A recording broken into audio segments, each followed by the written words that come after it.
All right. Thanks, guys, for being here. We're going to dive right in and do a share screen. Hopefully this recording will turn out well, and then you guys can go back and revisit it as a resource in the future. Today, we're going to be talking about part 3 and part 4 of the Real Estate 101.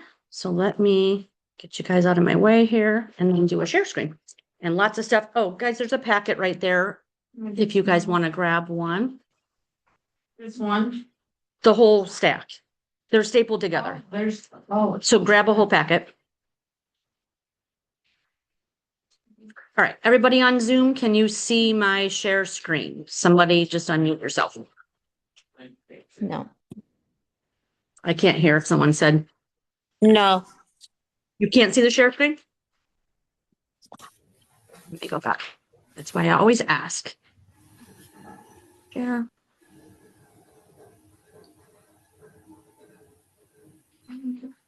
Yes. Now you can? Perfect. Yes. Yes. Yes. Perfect. Yes. Okay. Thank you, guys. All right. So I really felt like I rushed through part 1 and 2 last week because there was so much information. So let's dive right in. Everybody on Zoom, please just unmute yourself. I won't be able to be watching in the chat and also trying to, talk to the people that are here in person and manage the PowerPoint. So just feel free to interrupt me. I know those of you who talk to me know I interrupt you. So don't hesitate to unmute and just ask a question or tell me to stop. So last week, I think I mentioned this too on Monday, I've been editing this Real Estate 101, and so it's partly edited and partly not, and then I moved some sections around to, I thought, be a little bit more cohesive. So with that said, last week was supposed to be the A to Z working with buyers and sellers instead of lead gen, and those things just swapped. So I know some of you guys were in class here looking probably at the wrong paperwork because I was going over from this PowerPoint. So today we're going to be talking about A to Z working with buyers and sellers. I called it A to Z because it just sounded good from the start to the finish, what you need to know when you're working with a buyer or a seller. And then we're going to dive into some scripts. For those of you not here, I will upload this into the drive. For those of you here, I've got printouts. So did everybody grab a packet when you walked in? There's a packet right here if you would like to grab one. You can pass it back. Oh, you got one? Yeah. Okay. Bella, did you grab one? Yes. Okay, good.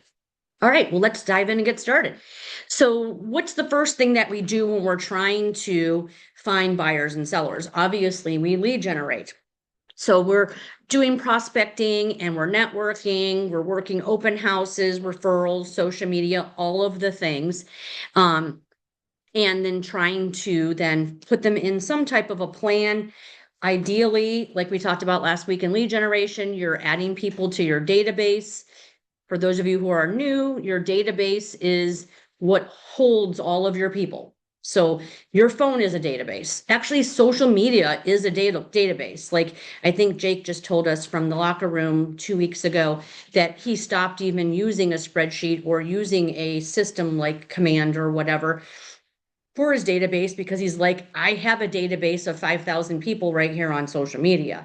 So there's a lot of different ways you can look at what is my database, but you should be feeding it and you should be nurturing it. And so if you do that properly, then you will actually start to find clients. I included some different scripts here, but we'll dive into more scripts later about how you can have a conversation with, in particular on this slide, your buyers. Here's some things that you'll want to talk to them about as you're meeting with people that are potential buyers, you're working with buyers, you're walking through that process with them. Here are some script ideas, but the main things you want to touch on are getting pre-approved. Are they already pre-approved and with who? What loan type? Nothing worse to not be professional enough that when you do show a house and then they want to make an offer and you don't even have any idea of what loan type they are. You need to know that. You should be having that conversation probably over the phone or a buyer consultation before you even show the house.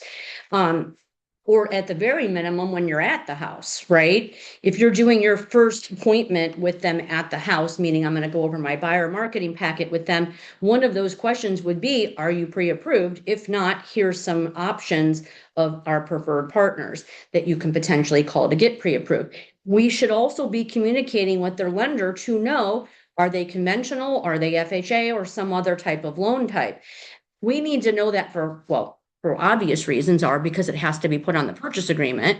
But also, as I'm showing someone a house, I want to know if they're going VA or FHA and we're in the house that seems like there's a lot of things in disrepair that could get flagged from the appraiser, is this the right house for them? We aren't going to make that determination. They will, but we need to at least have an idea of if we're showing them the right properties. Also, you can look on the MLS and it says financing type available. If it doesn't say convention, I mean, if it only says cash conventional, then they're not going to be able to accept an FHA offer, or at least ask the listing agent, because sometimes it's an error on their part where they just didn't check all the boxes. So always ask. But, be aware, especially when you're working with people who, like, we've got a lot of newcomers in the business, meaning they want to be flippers. I don't mean agents. I mean, they think that because they hear other people are flipping houses, they want to do that. Suddenly I'm an investor. We can all just label ourselves that way. I find it funny when people just say that because that's what you decided to think that you are, but then you know nothing about what that looks like. Because part of it is this: you aren't buying a foreclosure and using an FHA loan. Not going to happen. So there's also some other things that you need to know. So you have to have not just a are you pre-approved conversation, you need to know what their loan type is and what their situation is. So you should be talking to their lender. Setting them up in a home search, even if they're only looking for a particular house. Let's say you got an internet lead. I don't care that they just want to look at this one house. I've got their information. I'm going to set them up in a search on the MLS, and then I'm going to put them in my database and start following up with them. I find it interesting that people will follow up and nurture someone that they've never met, but if they get a lead to go show a house and they don't want to buy it, they don't. That's your better person that's probably going to work with you. Just because they only signed a buyer's agency for that one house doesn't mean that you shouldn't continuously be following up with them. You're majorly dropping the ball in that situation. So everybody should be in a home search. Talk to them about what it looks like to make an offer, things that they might not know or remember. Someone could be a first-time home buyer, or they could have not bought a house for 20 years. So you need to have, you're the expert guys here, and you need to know what's on that purchase agreement. What kinds of things do I want to prepare them for? The first thing that pops up in my mind is earnest money. Not everybody knows that that's a thing, and no, it's not required. But if you want your offer to look good, you want earnest money. I wouldn't just dive in and make the earnest money higher on a lower price property to get you to stand out, because you could be jeopardizing your client losing that money. So don't forget that.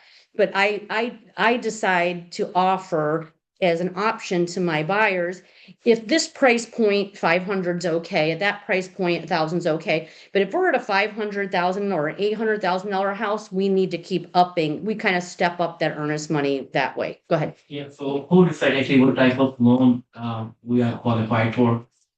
Like if like a qualified for like a FHA or conventional loan? Well, I'm not asking them what they qualify for. I asked them, when you talk to your lender and got pre-approved, what is the loan type that you're doing?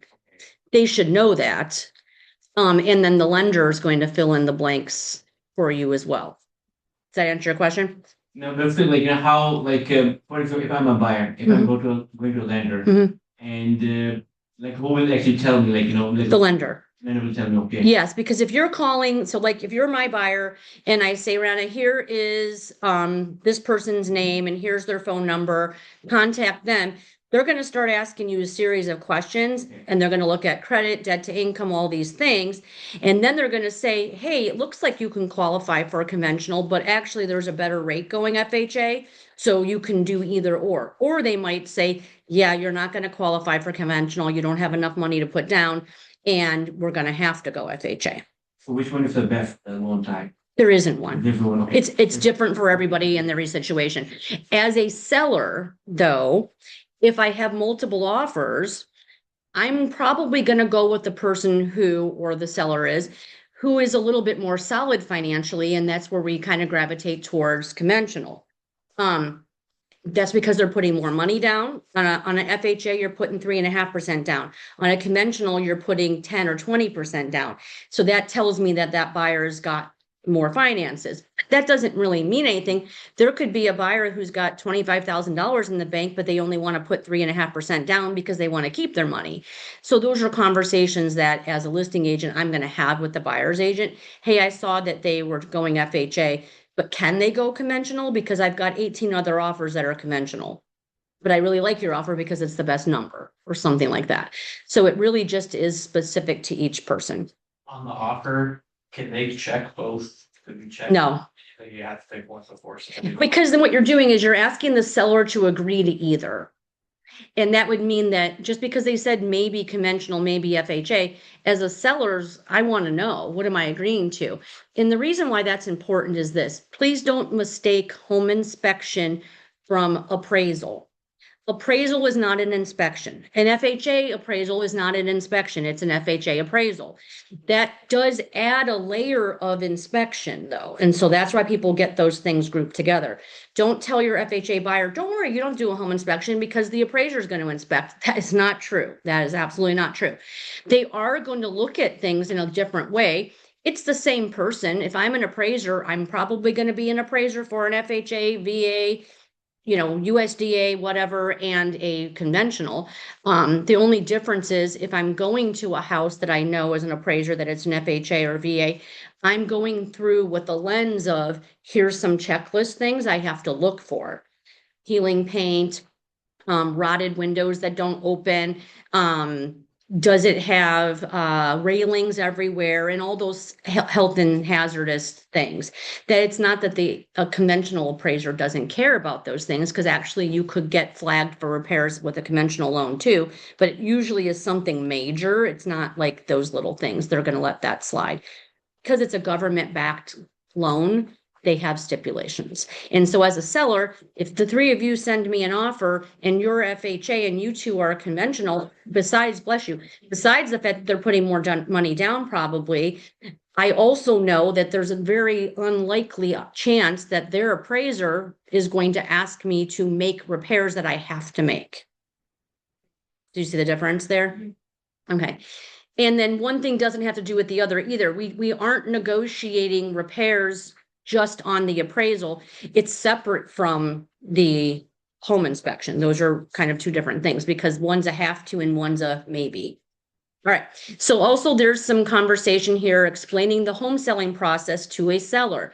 So as I sit at a listing appointment, I have my stages of the appointment, which we'll dive into here in a few minutes, but explaining what that process is going to look like. That could be, okay, Mr. and Mrs. Seller, we're going to have one of you get a text message that's going to say an agent's trying to schedule a showing, yes or no. I talk a little bit about what to expect with that. I also talk to them about what to expect when we start getting offers, how I'm going to communicate the offers to them. Would they prefer a phone call from an email, and all these different things. And then talk a little bit about feedback and how that's going to happen. I also warn all of my sellers that agents suck at giving feedback. I don't know why they do, but they do. And I already want to set them up for knowing that there's a good possibility we'll get feedback and there's a good possibility we won't. But that I will try to continuously reach out to those agents. Don't be that agent that's like, well, my buyer didn't have any interest or questions, so I just didn't do the feedback. The seller wants to know why.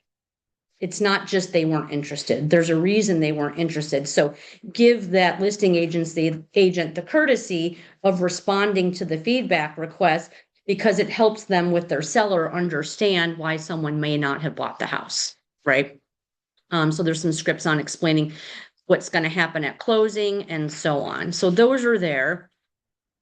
But step by step, then we want to talk a little bit about that buyer and seller consultation. So when I put this together, I broke it up so that way we can include both buyer and seller, and you can see how those things are different compared to each other side by side versus doing all buyer and then all seller. So your initial consultation with the buyer, you should be going over that LP Mama script. That stands for location, price, mortgage. Do you have an agent? What's your motivation? And let's schedule an appointment. So I just know that by heart. So if you guys are scripting, which I know some of you are, you'll learn that as well, because that's how you're going to be able to determine how serious this buyer is. You're qualifying. If you hear us talk about qualifying your lead, qualifying a buyer would be, what's your motivation? And you may not ask it that way. How you determine their motivation would be, when would you like to be in your new home? Not when do you want to start looking? What's the reason for the move? Tell me a little bit about what you're looking for. And oh yeah, by the way, what's your situation? Do you have to sell a house before you can buy? Do you live in a rental where you've got a lease that you've got to stay through the end of July? Like, that's how you can see motivation, because then you're like, okay, well, they're not going to move before September because they've got a lease through September, or they have to sell first. Those are things that kind of help you with motivation. Same with the seller. You're going to have that pre-listing phone conversation to also talk about motivation. Why are you selling? Where are you going? If you're staying local, can I help you get there? Do not lose the opportunity. We just talked about this the other day, how so many clients work with two agents. You to help me list my house, you to help me buy my house. There's only one reason that they do that, and it's because these guys didn't ask, can I do the other two? So many clients will say the reason I have two different agents is because my buyer's agent never asked me about listing my house, or my listing agent, when they came over and looked at my house, never asked me to help me buy a house. It's a simple question. I rarely sell a house to someone that doesn't involve two transactions. Rarely. So that means if I've got someone moving and they're staying local, then I should have two transactions. Go ahead. And I have feel like some of the buyers when they come into the open house, they are not ready to to have any communication. I mean, they just come into the house, they just start walking around. Yeah, They don't engage with the reason why people go to open house, it's a great way to meet people, but also know it's the easiest, less frightening thing for a buyer to not have to commit to someone by just going to an open house. I want to ask them some question, but it's they just want to pass by me and maybe ignore me and just look at the house. So that's just a skill you'll have to work on, because I don't let that happen. If you're coming into my open house that I'm hosting and I am here, I'm going to tour you around the house with me. I'm not just going to say, go take a look and I'm right here. I literally start walking and have them follow me through the house. And so it's just one of those things, when you practice scripting and start doing things like that more and more, you'll get more comfortable. I also say to someone, the seller here requires everybody who enters their home sign in. So that makes it harder for them to say no. I'm not going to kick someone out, of course, if they don't. Write a fake name then. I don't care, but we need something signed here, or at least not signed, but we need you to put down your name and number. So I don't really let people do the passive. I'm just here to look around. Please don't follow us. That just never comes up. So you just got to get ahead of that. And it's just a skill that you'll eventually develop. That makes sense. So also with the seller, I like to do a one-step listing appointment. I don't like to do a two-step listing appointment unless somebody isn't ready to list and they were going to do it in 6 months and they had me over early, whatever, that's different. But I want to do the first step over the phone, which is asking those kind of qualifying questions to see what's going on, what do they like about their house, so I can prepare for the listing appointment when I go in person. So also a good question for a seller also is, tell me about the condition of your house. When I come there, what am I going to find? And then all of a sudden you find those hoarders that go, well, I'm kind of a hoarder. It's funny that they know. And I've been in some insane houses where it's like a maze through the entire house, but organized chaos. Like, it's amazing. Actually, hoarders are quite organized people, which is so very strange. I know that it sounds like they're not, but if you've ever been in a hoarder house, usually it's not dirty and a hoarder. It's usually a hoarder, but strangely organized and cleaned, because I've been in one where there's just perfect paths of things walking through. And they know where everything's at too. So it's strange, but we want to know that. Also, I want to know what the condition is, and all of a sudden they'll start saying things like, well, the outside of the house needs painted, or I probably need to replace the roof, or we've got to clean up our garage, or whatever those things are, they start thinking about it. Ever have people come over to your house and all of a sudden it's like, how did I not notice this? But when someone's here at my house, I suddenly see every spot on every window, we're in a different spot, and our lens shows those things because you're like, oh crap, is that a cobweb I see over there? And so, but I also will say this, it also comes with experience. When a seller says, oh, we've been cleaning for months, I usually go and it's like, well, what did it look like before months ago? Because it doesn't look like you've been cleaning for months. And then the people who say it's not really going to be perfect for photos yet is usually the clean house, because they're the ones who are like, it's never going to be perfect enough. So that's why they say, you're not going to come take pictures today, right? Because it's not going to be perfect yet. That's when you walk in and you're like, I totally could have taken pictures today. So we live in upside down opposite world. I don't know what to tell you. You'll kind of get that rhythm as we go. With the buyer, obviously your goal is to get that buyer's agency agreement signed. Don't just give away your time and dive right into the whole easy, hey, you can only sign for just today unless you have to. I can't handle when I have to hear people saying that they got it signed for one day and they never even attempted to try to get it signed for longer than that. Don't just jump to the conclusion that the client is only going to sign it for one day. If you have to back it out that way, then by all means do. But do you or they want to have to sign a new buyer's agency every time you show them a house? I mean, don't you want to get a client locked down for you? The last page of the buyer's agency says they can void this contract. So at least try, I guess, is my point. With the seller, obviously the listing agreement is the deal, that we're looking for to know that we've got this locked down. So I even get a listing agreement signed sometimes a month before it's going active because I'm there.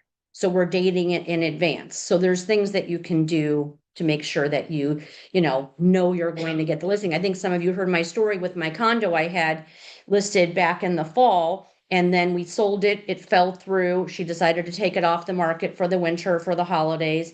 We were going active in February. And then I find out that she showed the house to a family member, and the family member wants to buy it. Well, guess what? I still get paid because I had a listing agreement signed. So she still had to pay me a commission on that transaction, and I still wrote the offer and everything else. She was a little bit taken aback by that because I don't think she was purposely trying to sell it without using me. It just happened to be a family member. But had I not already had the listing agreement signed to go active, I would have been out of the loop on that, and I'd be $7,000 less rich. So make sure that you get those things signed and know that you can. If they're ready to go active in a short period of time, they can usually target a date that will work. If it's in the future, 3 months or whatever, you can change the date and then just make the adjustment on the contract and have them sign it. So then they're just going to initial where you have the change at. Even if you leave the dates off and they sign, when you add the date on, then everybody just initials. Go ahead. So your listing date is the date you plan to Go active. live. Mhm. Okay. Yep. So like I could sign today for a June 1st go active, because you're saying today I'm giving you permission to go active on June 1st. Okay. Make sense? When you go to, like you go to the listing appointment, do you bring your computer and have them sign digital? Absolutely not. You bring- I do not, because I've had agents tell me this before, people don't want to give you their Wi-Fi information because you brought your computer. I've had an agent say, they flat out said, absolutely not. I am not giving you my login and password to my Wi-Fi. That's weird. So it's the one thing I do print. I haven't printed a purchase agreement in a decade and a half. On a listing appointment, I do the paperwork ahead of time. I print it, and then I take it with me. And then we're going to go over it. It's here in front of you. Let's sign everything. Then I go back to the office and I scan it into Dotloop, and then I share it with them so they can have their copy. So my listing appointment yesterday, the wife is in Florida, the husband is here. So had he not sold the house over the weekend to his pool guy, I would have a $975,000 listing right now, but whole nother story. Anyway, I was having him sign the documents. Actually, I thought that's what we were doing because he was coming over and we had everything printed. And then I was gonna scan it in dot loop and send it to his wife in Florida to sign electronically. But that's up to you. I mean, you totally can do that if you want. It's just not how I do it. Perfect, thank you. Yep. So preparing your client and for all the different things that they need to know, like I talked about, pre-approval, earnest money, that kind of thing for a buyer. With the seller, getting things ready. It's really hard to tell a seller that their house is not in good condition, especially when it's a cleanliness thing or a pet odor thing, or those kind of awkward things that we end up having to, I mean, I had a listing appointment several years ago, and the guy was obviously an auto mechanic, and he turned his dining room into where he did motors and parts, and his entire dining room table had an engine on it, and there was parts of cars all around all of the tables in the dining room. His floor of the house was beach towels and parts of different random fabrics. The staircase walking up steps was a backboard to a basketball hoop. In his kitchen, I swear to God, I have a witness because someone shadowed that appointment. He was using a binder, like a binder that you have in school, like a 3-ring binder. He was using a part of that binder as his cutting board. I was like trying to ignore it all. Like, what kind of features can I write here? And then we got up to the bathroom and I was like, is that a new faucet? That's a new faucet. We can write that down. New faucet in master bath. Yeah, it was crazy, crazy. Somehow I think we sold it. I don't remember. It's been a while ago, but I feel like we listed it and it sold. So it goes to show anything can sell. But so those are some, I wasn't about to even tell him, hey, listen, this can't be sold like this. You got to clean this place up. It just was never going to happen. But if somebody wants a certain price, so like I have a listing coming up here in Jackson. I went out on the appointment back in the fall. They're not ready to move because they're moving to Texas until summer. In any case, they want $450 for the house because their neighbor's house sold for $450. Their house is not in the condition that the neighbor's house is. It doesn't look like that. It looks more lived in. And so the way I handle that is, okay, guys, let's look at the photos of the comparables. If this is the price that you want, then it needs to look like these pictures. And that's my kind way of saying it doesn't, because it's not cleaned or it needs touched up paint. Like there was banged up trim everywhere, that kind of thing. The house was lived in, right? Very much so. So he's not getting $450 unless they, spent the winter cleaning that all up. It'll sell how it is. It's a decent house in a good location, but it just isn't going to sell for the price of the comparables that are in really good condition. So that's how I get to say your house doesn't look like this, by just saying, here's the pictures, make it look like this, and then you can get that price. If you don't, then it'll be less than that. So just learning how to have those conversations. Searching for properties and setting up showings. So with the buyer, like I said, you want to set them up in an MLS search. I prefer the MLS search to another website or to our Command Market Snapshot. I use the Market Snapshot in Command for a seller so that they can have a snapshot of their area. It's much the same. So every seller is going to get set up, or potential seller, to be able to see not only what are the active properties that compare to their house, but what's pending and what's sold. So I include pendings and sold in a market snapshot for a seller. So take their address. What would the comparables be if you were looking, for a buyer that are active in that area, but include the pendings and the sold? Because this way now they can start getting those emails. By the way, for a buyer, I want those listings to go to them instantly, not just once a day or once a week. I want them to go instantly. So the second it goes active, they get that email. I blind copy myself on that as well, because I want to see what they're getting. As for a seller goes, I do the report just either weekly or monthly, just depending on how far out they are to list. They don't want to see a new listing every single time it hits the market. They're going to be inundated with emails. So for them, I change that to either weekly or monthly, just depending. If this is a far down the line seller, I'm going to do monthly. If they're going to do it in 2 months from now, then I do it weekly. So just use your discretion with that. Does that make sense? What if their email doesn't work? then they need to get a new one. It's not your, thing. say that again? Like if it's full, Their email's full, yeah, and they're old, like they don't know how to fix it. then you can go and create I it. can message them photos. You can- Of like every listing. I mean, they're just always gonna be that, but I mean, again, I have very little sympathy. I have a 95-year-old client who texts like a 10-year-old. So, I mean, there's no excuse to me other than they just don't wanna. So they could create a new email, or you could create one for them. Okay. Like, here's a Gmail that I can create for you, but you gotta get some answers, some questions from them, of course, to do that. But yeah, I'll also so on that line, on dot loop, a client cannot share an email address with their spouse. I always find it interesting when people say we only have one email. They don't, they're lying. Everybody has an email. So it's usually they both have one, but oh yeah, we do, but we never look at that one. So you do have two.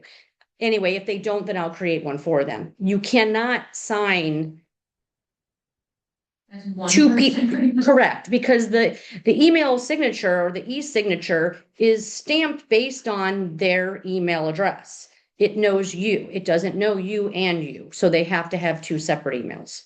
If that makes sense. That comes up. You'll be surprised how often that comes up. And every time it comes up, they end up, oh yeah, I guess we do have another one. They always do. I've never had to create one for anybody, by the way. All right.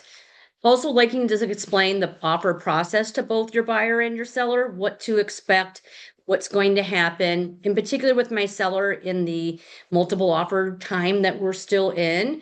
I like to send a summary of the offer. So don't fall into this when you have a listing. Never call your seller and say these words, an offer is coming. Never say that. I know the reason why we want to say that, because we're so excited and we're so excited for them and that we want to share the excitement. Let me tell you how quickly that excitement turns to anger against you when the offer doesn't come. Then it's your fault. Raquel, why didn't you get that offer from Lily? You said they were writing one. What happened? How did you not convince her buyer that they should make an offer? You're not doing your job. That's a real conversation. They don't understand or care that you're not talking to her client. Also know this, some buyer's agents will just every single time they show a house, they'll say, we're writing an offer. We're writing an offer, we're writing an offer, when really they're not. And they're only saying that because just in case their buyer should decide to make an offer, they want the listing agent to know, wait for us because we're writing an offer. And then, oh no, well, they changed their mind. So I don't want my clients to be on a roller coaster. It is a roller coaster when you tell them an offer's coming and it doesn't end up coming. And that does happen quite a bit. So I only say we have an offer coming when I actually have it. So how I buy myself some time is also this. So if I'm in this class and I've got meetings today, and if this morning at 9 o'clock, I got an offer on my listing, that's when I say to my client, hey, Raquel, good news, we're getting an offer today. I don't say I got one, because then they want to know right now what the offer is. They're not going to wait for it. So that's when I do the we're getting an offer thing, because then I know in my schedule, okay, about noon, I can call them and go over it. And so then I'm like, just stand by for when we can talk about the offer, but I'm going to email you a summary first. And then we're going to decide on a time that we can talk about it. So I break apart that offer in chunks of what's important for them to know about. I'm still, of course, sending them the paperwork, but only after I send them the summary. The reason why and there's an example of the summary, by the way, in the Google Drive. There's a reason that I do the summary. Two, actually. One is self-serving. People have bad memories in a transaction. There's a lot that goes on during the period of time that they're pending, and they forget what they said. They forget what they told you. They forget what they agreed to. Suddenly in their mind, they start, oh, I had to do repairs, so now I'm not going to leave the washer and dryer, or whatever. In their mind, they make this stuff up. I don't know where they come up with these ideas, but it does happen. So when I say, hey, did you take the washer and dryer? Yes, I did. Well, we had to lower the price because the house didn't appraise. And what the hell does that have to do with the washer and dryer? Well, again, in their mind, true story, in their mind, I'm going to sell the washer and dryer now to make up the couple thousand I had to drop my price. And I'm like, Don, take the washer and dryer out of the moving truck and put it back in the house. Like the buyer saw at the walkthrough that you took the washer and dryer. That was not agreed upon. And he's arguing with me about it. And so I had to say, let me resend you our summary, where you can see that I said washer and dryer was staying. And all of a sudden it's, oh, Yeah, I guess you did. It doesn't matter that they initialed the bottom of the page that said checkbox, it was staying. They still will say, I didn't know. Sure, I signed that page, but I didn't know. You didn't tell me. So I'm double dutying it because we have those situations with people when things get sticky. So my email saves me a lot of having to buy, bless you, refrigerators or things that we say that they were going to leave. People will take the strangest things, sellers. So you also have to prep them. You wouldn't think you'd have to say this. Don't take the light bulbs. But they do. Those are lifetime light bulbs. I paid a lot of money for those. Then we should have said exclude. It's attached. Please put the light bulbs back. Like it's such a weird conversation to have with another adult. Please put the light bulbs back. And then how do you start getting referrals from somebody in the future when you had to end on a bad note by telling them that they have to put it back? I mean, I had a seller who argued with me over her curtains that she bought at Marshall's because she was mad that they asked for repairs and now I'm taking my curtains. I can't ever find them again because I bought them from Marshall's. Let me get this straight. They were $10. And she fought and fought and fought for these damn curtains. So I had to like try to get the buyer's agent to understand my seller's salty about the repairs and she's taking those damn curtains. It was $10, literally. So like you just never know the weird things. I mean, in the end, I made her leave them. It says here in the contract, do you want to be sued over $10 curtains? You have to leave them or you're in breach of contract. So just a lot of weird things that can come up in a transaction. Summary or you just document? Nope, just an email. So I'll, I'm just using an email, but there is a doc that you can use. I didn't know if you could do like, if you could download the or the offer and like highlight the important parts. I mean, you could, but I prefer to just have them have a very clean email from me. Because also if there's multiple offers, here's offer number 1, here's offer number 2, here's offer number 3. So they can see those things side up, much like we do on the whiteboard when we did the multiple offer workshop.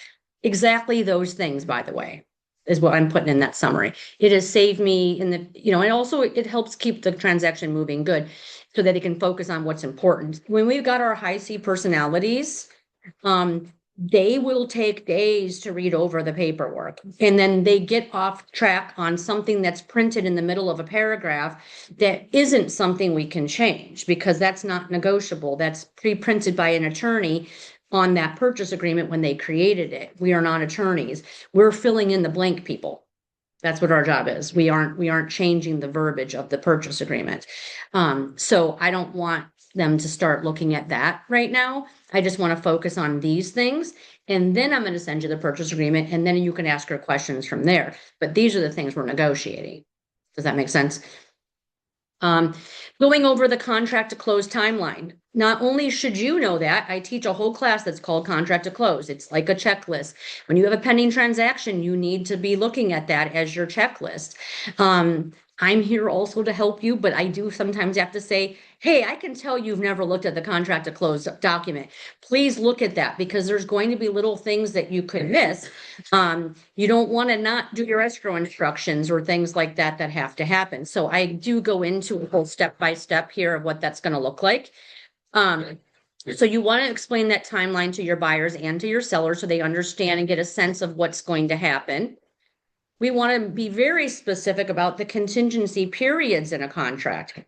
The buyer should have their inspection scheduled, complete, and actually get back to you with a release of contingency or repair request by the deadline on the contract, not 7 days after the deadline. So there's a reason that we put a certain amount of days for certain things. Those things have to be met. A seller wouldn't have to agree to negotiate repairs if you just came along and gave me a ROC a week after the deadline. The seller can say no, and now you can't even void the contract because you breached your own time frame, right? So the dates are super, super important. Dates also become extremely important for possession. So not just inspections, but for possession. I may have mentioned this. One of our agents had a really sticky situation last week. Might have been the week before, with a buyer because they were under the impression that they got the keys at closing because our contract says at closing. But understand what the definition of at closing means. At closing means when closing is complete. Closing is complete when both the buyer and the seller have signed. The buyer's loan has funded to the title company, or their cash, if they're paying cash, has been wired to the title company. And then the title company either e-files with the county or takes file down to the county, depending on the title company and the location, and has recorded the deed. And then the title company will let you know, congratulations, we are finalized, we're closed, and it has recorded. At that time, if it's immediate possession, that's when they get the keys. And if it says 5 p.m. the day of recording and it's 9 in the morning and it records, the contract said 5 p.m., not at recording, at 5 p.m. at recording. So you've got to be careful to look at the purchase agreement that you're writing, by the way, when you represent a buyer, but also it's a little bit harder when you represent a seller because now you're having to look at all these different purchase agreements from all these different brokerages, which Jake just got to experience last week. And so they're different. There's state regulated things on the contract, but they're different. Our contract's different than Cutler's, different than Howard Hanna's, and so on. So you have to be very careful of what you're looking at and knowing what you're explaining to your seller, and especially about possession. If there's possession time, so that means there's 7 days after closing. It's 7 days after the deed records, not 7 days after they sign the papers. So the agent who had an issue a week ago or so, his client said, I'm going straight to the house, meet me there with the keys. No, you're not. The deed hasn't recorded, and they thought the seller hadn't even signed yet. That's not your house. You have to wait. And their contract said 4 p.m. and the deed didn't record then until after 4 p.m., which technically could mean that they don't get the keys the next day at 4 p.m. Now, lucky for them, the seller had signed early enough and it was all fine, but it could not be. I mean, I've had a buyer had to live in a hotel for a weekend because of things that didn't line up perfectly with the possession. Because of course they were signing on a Friday and they didn't get in there because of their own job, that they couldn't get in there till later in the day. So it was really their own fault that the deed didn't record until Monday. So they had to get out of their house that we had listed and sold. And they were like, can I stay an extra 2 days in my own house? No, it's not your house anymore. You sold it. The new buyer's out there with the U-Haul truck. You got to go. So like they had to go live in a hotel with their cats for a weekend because that didn't line up properly. And it was their own fault. So those are just those conversations we want to make sure we have and prepare them for. Also letting the buyers and sellers know that the buyer has the right to a final walkthrough and what to expect at a walkthrough. I highly recommend doing the walkthrough for a couple reasons. If there's repairs to be made, then you can actually see them, not just get the invoice. A lot of times if the seller's still staying in the house after closing, it's not like you're checking it for condition from the move. There's no way of doing that if it's immediate possession, unless they move out several days before the closing, which could happen, of course. There's that, but more importantly, there's this. You don't want to have your buyer walk down the basement with all the rain that we've had, and the house that they bought 2 days before closing has a flooded basement that no one knew about because the seller already moved out of state or something like that. So you want to do that walkthrough when possible. Also explain to the seller what the walkthrough means. So if they're going to do the walkthrough, you better have this place not looking like you just don't care anymore because you're moving too. That could easily kill the deal. Certain things are going to happen on closing day. Be part of that communication. You should be present, should not have to. You should be present for your closings. It's your chance to say goodbye sometimes, in particular when it's a listing. Maybe you already got the lockbox off the house and the for sale sign on the yard or whatever, and now you're not going to see them again. It's your chance to, to be able to say goodbye and hopefully can keep a relationship with them. Sometimes people bring a closing packet, much the same as their buyer and seller packet that they give when they first meet a client. So there's all kinds of different things that you could put in a closing packet. Copy of the purchase agreement, different paperwork, utility company information so they can contact utilities because that's another thing that has to happen. Utilities have to transfer. I always tell my sellers, do not turn the utilities off when you move out. It can't be shut off. Drew had this happen where a seller of a buyer of his turned off the heat when we had like below 0 temperatures. The buyer moved in that day, no heat. Gas company can't come out till tomorrow. So like, what if the pipes would have froze? then the seller would have been paying for that damage because they shouldn't have had them shut off. They should just have them taken out of their name. On the checklist for the contract to close, I have that highlighted. Tell your sellers, do not turn the utilities off, just have them taken out of their name. And then when you represent the buyer, you need to let them know that they need to call the utility companies, because if the seller said, just take it out of my name for May 1st, but the buyer never called, they will shut them off anyway. Because if there's no one to transfer the utilities to, they're shutting them off. So that's, you got to be really careful with that kind of thing. And it can fall back on you. My agent never told me that. And now we have frozen pipes. So don't get yourself in those kind of sticky situations. Post-close follow-up would obviously be sending a thank you card. If you're going to do gift, that's the time to do it. Ask for testimonials and referrals and put them on a nurture campaign. Here are all of the steps. So that was just kind of summary, but I did type it all out for you all right here on all of the things that you need to know working with the buyer and working with the seller that you're going to be doing. I also included here in this section common agent interactions and with who and how that would customarily go, because these are the kind of things that we just get used to doing and don't even realize it. But what I have found for new people is they didn't know. So that's why I put this list together. So what to expect when I'm communicating with other realtors, from the buyer's agent to the listing agent and vice versa, with the lenders, what I can do and what are my boundaries as a buyer agent versus a listing agent, my communication with title company and what I can do there, my communication in the process with my interaction with home inspectors. I put together the list. Here's an actual contract to close checklist that I created for you all that's actually in here. Your checklist and what you need to know between the agents, what you need to know about the lender if you represent the buyer, and what kind of communication and checklist things that you need to do with the title company and inspectors. It's going to vary depending on who you represent as well. All right, before we dive into part 4 here, as we did with part 1 and 2, there's an assignment at the end that you can follow. Because remember, again, when I put this together, I did it like a workbook. So that would mean that there's things to do. We had homework for part 1 and part 2. Part 3 is to create a branded buyer and seller marketing packet if you haven't already. Role play that packet with a partner. Don't just make it and not know what it says. You don't want to be under the gun and have the heat come on because you're sitting in front of a seller and you don't know what the hell your own packet says. So something weird happens when you get nervous. You're blind suddenly. The paper's in front of you. It's like the words disappear, right? So don't do that to yourself. So if you practice it, you'll know it. I also love bullet points. Bullet points are your friend.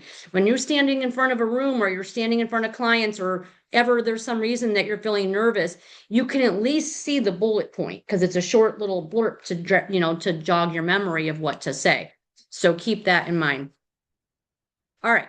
Let's dive into scripts and role playing, but does anyone have any questions on the working with buyers and sellers? And again, that's a whole bunch of resource to go back through yourself later. Anybody on Zoom? All right, so let's dive into scripts and role playing. You'll definitely want to find someone to do this with, ideally another agent. Again, I'm always so surprised when I hear people talking about, oh yeah, my scripting partner here at the office. That makes me so happy to hear that you actually go and do that. I wouldn't do this because I do see it occasionally pop up in the chat. Hey guys, who would like to be my scripting partner? And like, I have to like call people and say, for the love of God, somebody please respond to this person. They're hanging and there's 75 of you and no one has responded to them. But also know in the chat, not everybody looks all the time. Not everybody has their notifications on all the time. So there are sometimes things that get hanging like that. So I would say this. Pick a person. This is when you come to things and you get to know each other. Find someone who will be a scripting partner with you. You don't have to do that in person. That's something that you can do over the phone. You can determine what day of the week or what time of day, and then decide what scripts you want to practice. I put a bunch of them in here. So for one, find someone to do that with. I mean, some people could do it in the mirror, I guess. I don't like looking at myself and talking in the mirror, but so like some people were okay with that. Some people record themselves, and that's okay too. I know Ken used to have his wife be a scripting partner, whatever you want to do. I think it's ideal though when you do it with another agent because they have the same goal in mind and then it's two birds, one stone, right? So, and I also think a family member or friend might not be as hard on you as we can be on each other. Don't just follow along with the script like an easy situation because that's not really helping anybody. You need to ask the questions that could potentially be asked when you're going through different scripts. So like if I'm practicing a commission script with a seller, it's not going to help me if Raquel goes easy on me and says, I'll pay 5% if you want. We need you to say something to the effect of, well, I know there's other agents that'll do it for 2.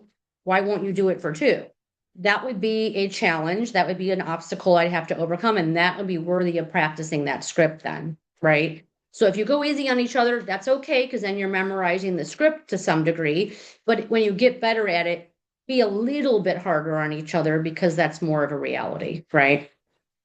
Previewing vacant listings with another agent, that is something that you can do, but you can't schedule it like a showing. It has to be an agent preview. My recommendation with that, don't do that on occupied houses. I'm not gonna ask somebody to leave their home, get their dogs out, make their kids not be taking a nap or whatever's going on, so that somebody can come play real estate agent in my house. Find a vacant listing and then you can schedule an agent preview and then role play that out in a house if you'd like to at that point, if that makes sense. Glasses. I've got some intro scripts in here that we're going to go through. Buyer and seller consultation openers for your conversations there. How to talk to a buyer and a seller through the transaction. Overcoming obstacles, which a commission might be one, or getting a buyer to sign a buyer's agency is another. Handling common objections. Setting proper expectations. So I'm going to stop there for a second. I promise you this, if you set the right expectations with your buyer and or sellers, when that thing happens, they're going to be way more okay with it because you set the expectation. Using the example of the closing date. If you don't tell them they're not getting the keys when they sign the papers, they won't know what to expect. When you explain to them the process, you set proper expectations. Therefore, then they won't be mad about it in the future. Just like setting the proper expectation with a seller that we may or may not get the feedback. This way, they don't have to call me and say, why don't you ever get me the feedback? We already had that conversation because I'm setting proper expectations about things. I also like to set proper expectations about time frame. If I'm showing 4 houses to a buyer, I set the expectation of how much time we have to spend in each house because at the top corner of the listing printout that I give them, I put the time frame. And then I put the time frame on the next one and the next one, the next one. And so I pointed out to them, hey, just to let you know, I put the time frame we have at each house at the top corner of the printout. That will keep them on track so that we can actually get to all the houses and they don't spend an hour in every house. So that's another expectation that you can set. There's a million different things that you'll learn that, oh, I wish I would have set an expectation with that client about that thing. Also setting an expectation with your sellers, how long a home inspection could last. It's never an hour, by the way, never. I've never seen even the smallest condo only take an hour. It's usually 2 to 3 and sometimes even more than that, depending on the size of the house, depending on how fast or slow the inspector moves, or if the buyers came to the appointment or that they brought friends, which they shouldn't be doing, but there's a lot of factors in how long the inspection can take. Nothing worse than my seller calling me saying, I've been parked down the street with my dog and they're still there. Then you didn't set the right expectation because they wouldn't have done that, right? And then getting used to asking for referrals. So I went ahead and I included a bunch of different scenarios here of using your skills with a buyer and how to talk to them. And each individual different script is also listed in here. Using your skills with a seller and how to talk to them. Also, how to close the deal. The big ask. Again, hey, Mr. Seller, are you also buying? And can I help you get there? If you don't ask, you're going to lose out. Also this, and what I mean and why I put the ask in large letters there, is this. Sometimes buyers will look at a house and they are quiet people. We're all different personalities. they may not know to say, I want to make an offer. I know that sounds insane because I'm pretty sure that they're not like kindergartners. They do understand that they're here to look and they're here to make a decision, but depending on their personality type, they maybe just don't say it. So that's where the ask comes in. I need to say, so it seems like you guys like the house. It hits a lot of the boxes and it checks some boxes for you. Do you want to make an offer? I know it sounds crazy. You wouldn't think we'd have to ask, but you do. You do. You have to ask. Do you want to make an offer on this house? Yes or no? If yes, okay, great. I'm going to have some questions for you. If no, that's fine too. Can I ask why? Because then that way we can maybe modify. This is what happens with buyers. I have them set in the criteria. Houses keep coming up, and then we go to the house and the rooms are too small. Then why are we looking at houses that are 1,500 square feet if the rooms are too small? Or if every time we go into a house, you say these bedrooms are too small. Well, the bedroom sizes were listed on the MLS. Why did we choose a house that has this? So I will go in then and start monitoring the houses that they send me and say, hey guys, did you happen to notice the size of these bedrooms? One was 8 by 10. Is that going to really work for you? Because the last house you said the bedrooms were too small. So this way you can protect your time a little bit. However, I will say this, don't get crazy because sometimes, excuse me, it's this. The bedrooms are small, but God, I love the backyard on this house. I like it so much that I'm going to be okay with these bedrooms. So don't shoot yourself in the foot by trying to talk them out of the house ahead of time because you think you're wasting time. Many buyers who said I have to have a 2-story buy a ranch and vice versa. So if they like something else about it so much, they might be willing to compromise. There will be a compromise for a buyer somewhere. Unless they're independently wealthy and they always just get everything they want, there will be a compromise. If they find the perfect house, the compromise is probably going to be the price. So keep that in mind. There's always going to be something, especially in the market that we're in. So there's so few listings, people will compromise at some point, or I have to have a fence because I've got dogs.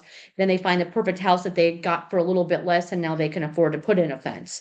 So just be careful not to, cut things out just because it doesn't exactly fit. People don't always know. It's not that they're lying to you about it. It's just that they don't even know that that might have changed their mind because, like I always said, I wouldn't ever want well and septic. I would never buy a house with well and septic. I would never build a house with well and septic. And guess what? I have well and septic. And I'm a strong personality. So I would surely didn't think I'd push against that, but I love my lot so much that I was okay with the well and septic. And as it turns out, it's not a problem. So who knew? Anyway, so all of those different ideas and scripts are listed here. The ask is a script, which I have listed here for both buyers and sellers. I even put different questions that they could be asking and different scenarios here and so on. Here it talks about, here's a little cheat sheet for you, the direct close. There's something also called the takeaway. I don't know if I put that on here. Suddenly when you say, you know what, Raquel, it doesn't seem like you guys like this house. So you know what, why don't we just move on? And I'm now taking it from you that you go, whoa, wait a minute. No, we actually do like this house. It's suddenly when you're taking something away or when we get in a transaction and a buyer starts to lose their head and they start asking for crazy repairs and all this stuff. I might also say, you know what, Raquel, with all these repairs, this just might not be the right house for you. It feels to me like you don't really want this house. Am I right? And suddenly they go, well, no, that's not the case. I just want these things fixed. Well, what's more important to you? So like those are conversations that you've got to get good at. And again, there's some different examples for all those different situations here. I also included for you all email examples. So for intro email, follow-up email, market education email, the social media, different things that you can be putting on here, different call to action emails, follow-up. I mean, there's just a ton of stuff that I included for you there. The assignment for part 4 would be to find and commit to a scripting partner if you haven't already, role play out different things, different scenarios. I would say if you're going to go over your buyer and seller marketing packet, that's more than just a phone call script. That's an in-person sit down. Let's physically do this. And let's just not talk through it. Let's open up this packet and go through it and practice it that way. Do critique each other and I would love for anyone who's doing that to report to the group or to me that that's what's happening. So that way we can kind of know. And it also helps others know if you start doing that and how much it's actually helped you, that others will then kind of do it too. All right. So then part 5 is specifically working with buyers, and part 6, I'm going to guess, is going to be specifically working with sellers if I know my own. Yes. So rather than just the transaction, we're going to go through step by step working with buyers and sellers next week. All right. Questions? And yay, we're only a minute over. Anybody on Zoom or anybody here? I know someone had something in the chat. All right, guys. Well, have a fantastic day and we will see you soon. Thank you. Thank you. You're welcome.